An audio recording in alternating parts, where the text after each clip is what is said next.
Terima kasih Ibu dan teman-teman. Eh, Pada kesempatan kali ini kami dari kelompok 6 akan menjelaskan materi mengenai rancangan pengamatan berulang. Untuk tidak memperpanjang waktu, langsung saja kita ke materi yang pertama, yaitu kita harus mengetahui dulu apa itu rancangan pengamatan berulang. Nah, untuk lebih sederhananya, kita tahu bahwa pengamatan berulang itu artinya kita melakukan pengamatan yang sama atau serupa berkali-kali dalam kondisi yang sama untuk mendapatkan data yang lebih akurat untuk melihat pola yang konsisten. Nah, tujuannya itu untuk mengurangi kesalahan atau variasi yang terjadi pada satu kali pengamatan. Nah, untuk asumsi-asumsi untuk uji pengamatan berulang ini yaitu yang pertama, variabel berskala interval atau rasio. Yang kedua adalah variabel terikat berdistribusi normal dan yang ketiga adalah asumsi perisiti.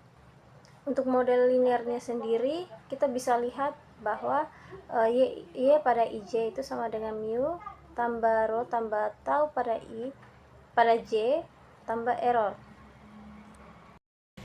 Berikutnya kita akan masuk pada analisis uji ANAVA One Way Report Missile Design dengan sel sama.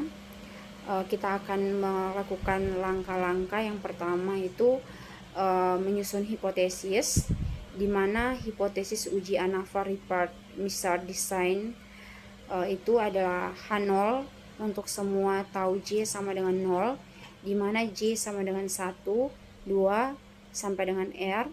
H1 untuk semua tau J tidak sama dengan 0, di mana J sama dengan 1, 2, sampai dengan R. Kemudian B, penyusunan tabel ANAVA dengan sel sama atau jumlah sampel sama. Dalam penyusunan tabel ANAVA satu jalan pada report measure digunakan model jumlah kuadrat, yaitu jika total sama dengan JK subjek tambah JK perlakuan kali JK error.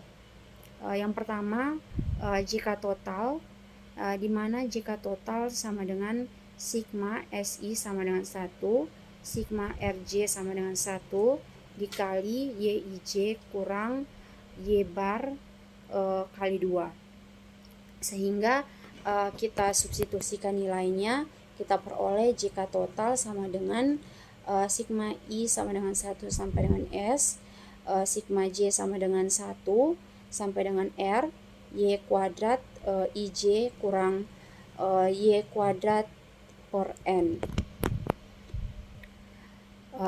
Yang kedua, JK subjek, kita akan melakukan substitusi JK subjek dengan rumus R sigma I sama dengan 1 sampai dengan S dikali Y bar kurang Y bar pangkat 2.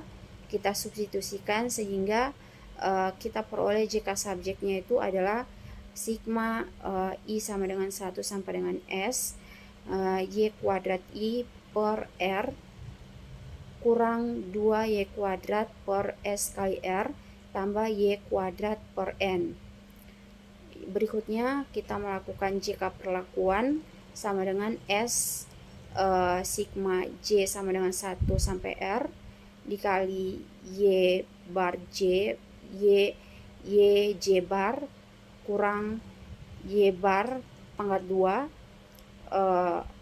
Kita substitusikan nilainya sehingga kita memperoleh nilai JK perlakuannya itu adalah sigma J sama dengan 1 sampai dengan R Y kuadrat J per S kurang Y kuadrat per N.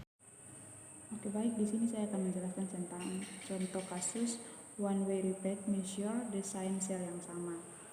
Nah, pada kompetisi penilaian anggur terdapat 4 jenis anggur Chardonnay dari produksi yang sama yang akan dinilai oleh 6 juri yang sudah berpengalaman. Nah, para juri akan mencicipi anggur tersebut dengan mata tertutup, dengan kata lain tanpa mengetahui identitas anggur tersebut.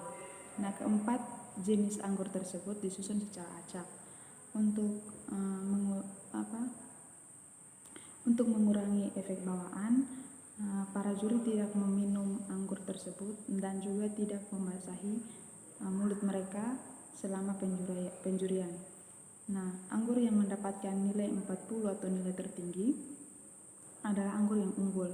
Nah, data pencurian terdapat pada tabel di slide berikutnya. Jenis anggur Chardonnay manakah yang paling terbaik? Nah, ada tabel penjurian anggur jenis Chardonnay, teman-teman bisa lihat pada slide-nya. Yang pertama ada hipotesis, di mana H0-nya itu tau 1 sama dengan tau 2 sama dengan tau 3 sama dengan tau 4 sama dengan 0. Nah, untuk H1-nya itu sama dengan untuk setiap tau J tidak sama dengan 0, di mana J-nya itu sama dengan 1, 2, 3, dan 4. Nah, untuk yang kedua ada tingkat signifikan